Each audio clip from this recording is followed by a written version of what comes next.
Thank you. Thanks for inviting me to be here today.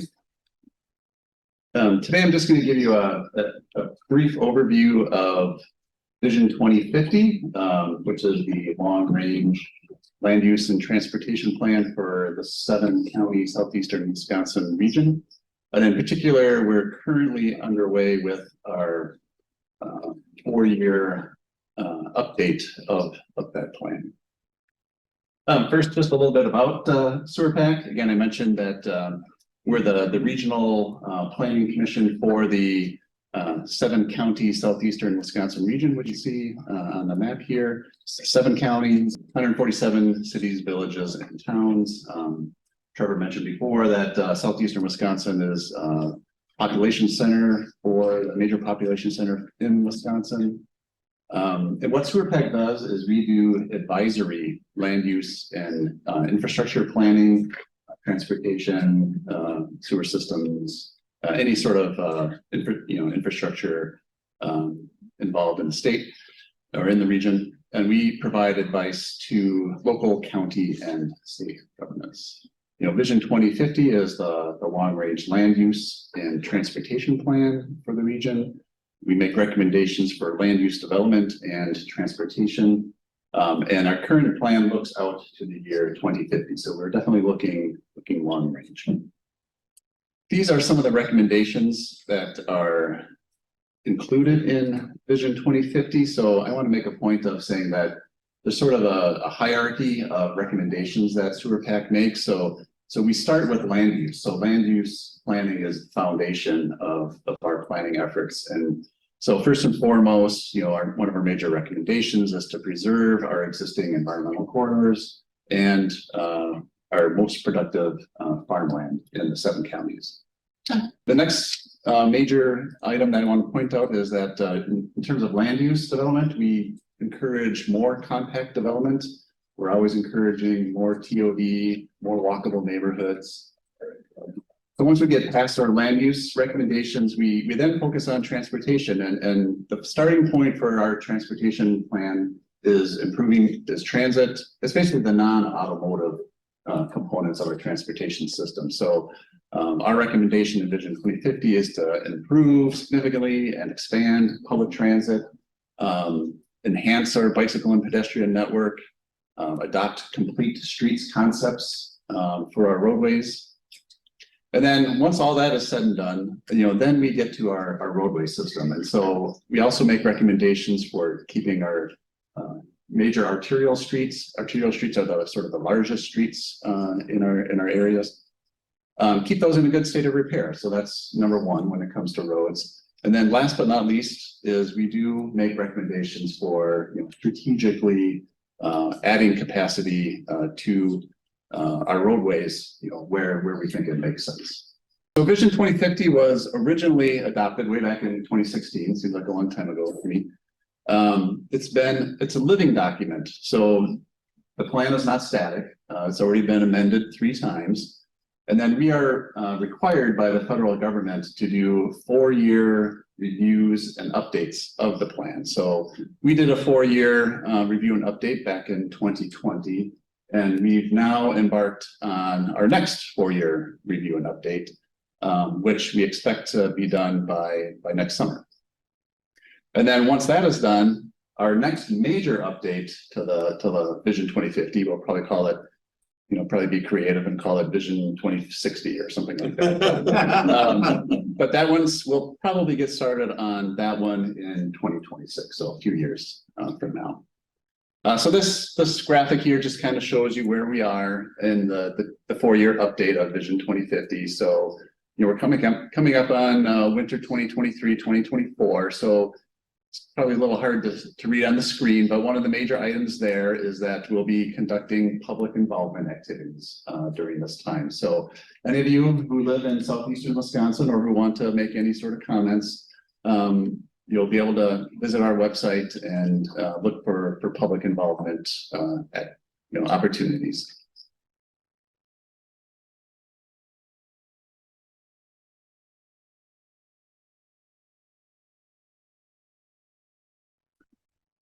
All right, so here just briefly, I'm going to kind of start touching on I'll get to the more transit aspects of Vision 2050, but again, just want to point out that land use planning is the foundation of our long range plan.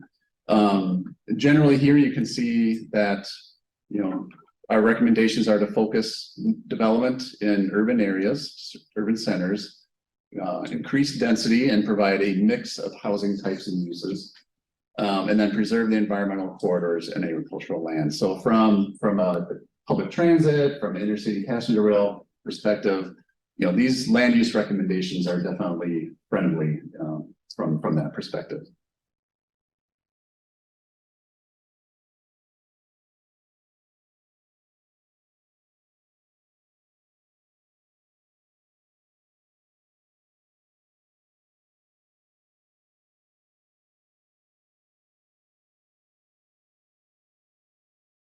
And then coming into the transportation part of the plan, so 6 major areas, so transit, bike ped, TSM stands for Transportation Systems Management. So those are things that make our transportation system work more effectively. So it's the ramp meters, it's the message boards that warn you of upcoming traffic. That's that type of activities. TDM is Travel Demand Management. So those are things that can be done to provide alternatives to driving. So, implementation of park and ride lots, that would be considered part of travel demand management. And then of course we got our arterial streets and highways, and then we also have a freight transportation component to Vision 2050. So the rest of this, my presentation, I'm just going to focus on public transit. This map shows the current recommended public transportation system for the year 2050. So this is what we envision or what we recommend being implemented in the region. So perhaps a little hard to see, but I'll just kind of run down a few things. So rapid transit line, that's sort of the bold purple lines. We define rapid transit as either bus rapid transit or conceivably could be light rail. Largely, probably what's going to happen in the region is implementation of bus rapid transit. We've already got the east-west bus rapid transit route, which is now called Connect One. That's up and running. Connects Wauwatosa, the regional medical center in Wauwatosa to downtown Milwaukee.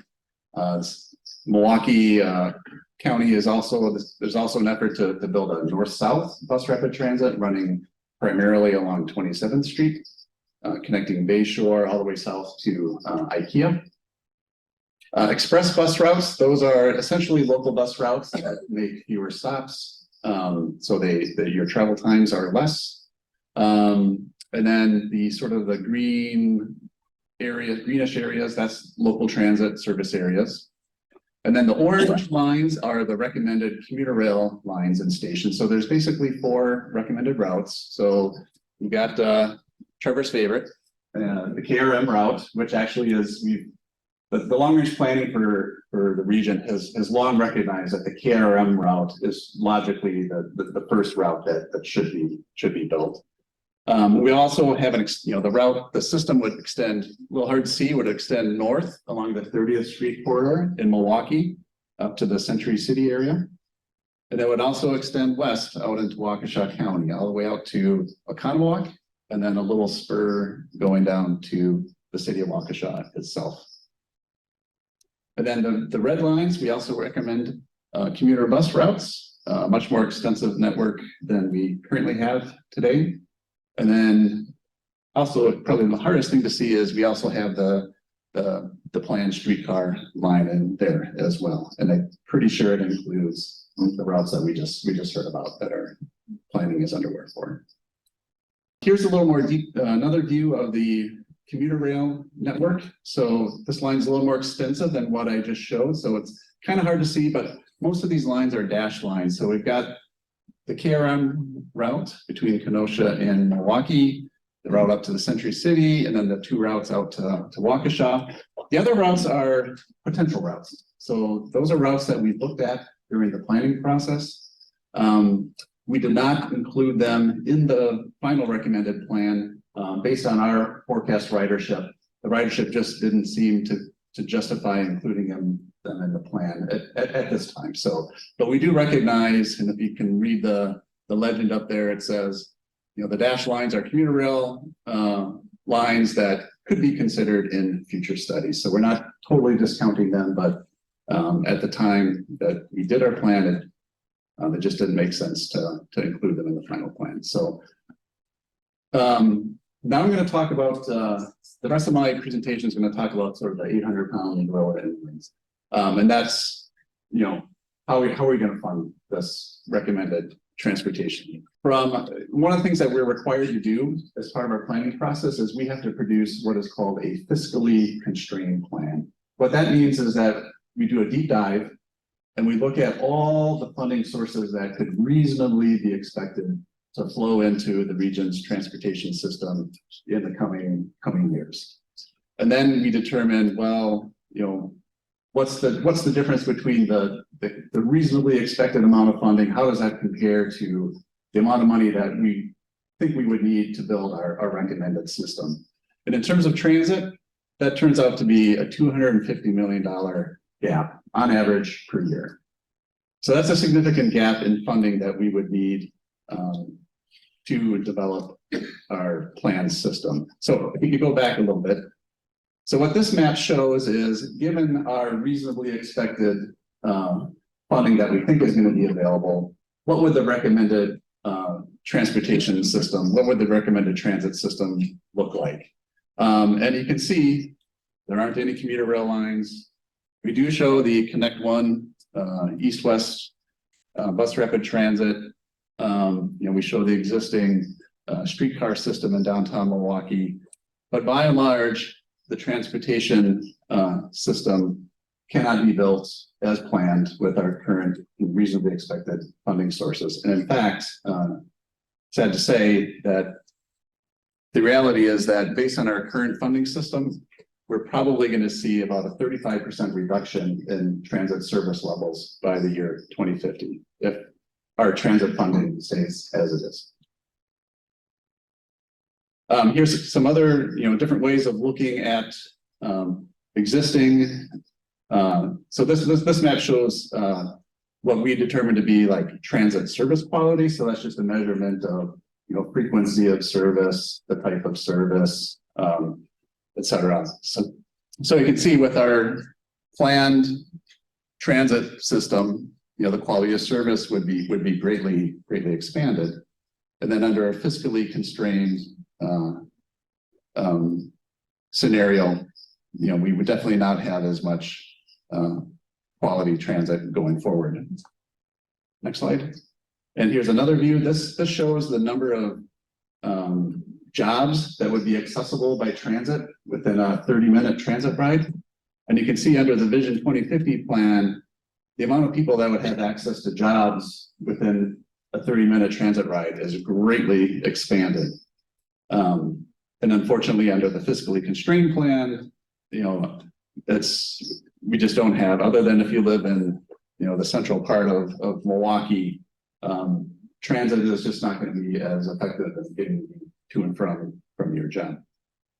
This chart shows passenger boardings on transit services throughout the entire region. So it's all the major transit systems in southeastern Wisconsin, and similar to what we saw with Amtrak's ridership and the streetcar ridership. So the pandemic really caused a decrease in transit ridership, but you also see that going back even before the pandemic, that transit ridership has been on the decline in southeastern Wisconsin, and that's largely due to reduction in service levels. Now, not all is bleak. So we have looked at knowing that we face some transit funding challenges. We did take a look at part of Vision 2050. We looked at, well, what are some alternative sources of transit funding that we could consider in the region or at the state level? And we wanted to take a look at, well, how much revenue could we reasonably expect to get from these different alternative sources of funding? So we looked at this as a high level, so take these numbers with a few grains of salt. But they do provide an order of magnitude comparison of the different types of funding that could be used to help fund transit. So at the top, we have a sales tax option. So blue line is, well, what if we added a half percent sales tax to all 7 counties in the region? And we see that would generate, I think what's my number, 180 million annually. And then the green line below that is, well, what if we just had the half-cent sales tax just on those 4 counties that have the most existing transit service anyways, or right now. So that's Kenosha, Racine, Milwaukee, Waukesha counties. And if we just have a sales tax in those 4 counties, we generate, a little bit less, but a considerable amount of money, $150 million annually.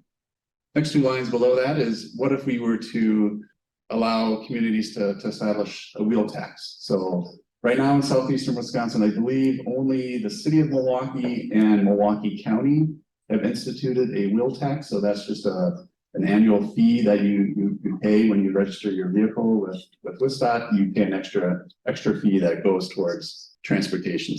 If we allowed, the wheel tax to be implemented in the region, you would generate some additional money, but not nearly as much as the sales tax. The third option is, what if we just raise the gas tax? The gas tax in Wisconsin hasn't been raised in quite some time.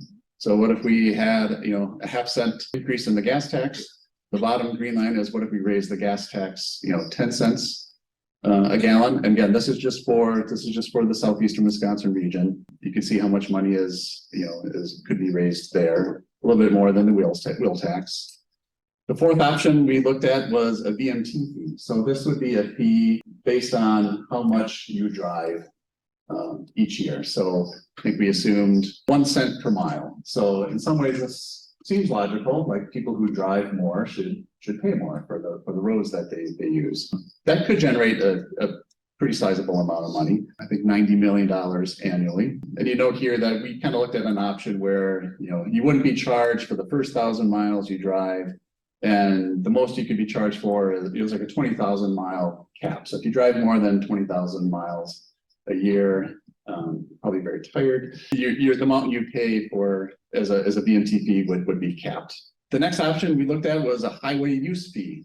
This would basically be a sort of almost like a sales tax. So it's a 2.5% tax on the manufacturer's suggested resale price of a new vehicle. So we looked at just taxes on the sales of new vehicles, and I think we estimated about $80 million annually could be generated with that money.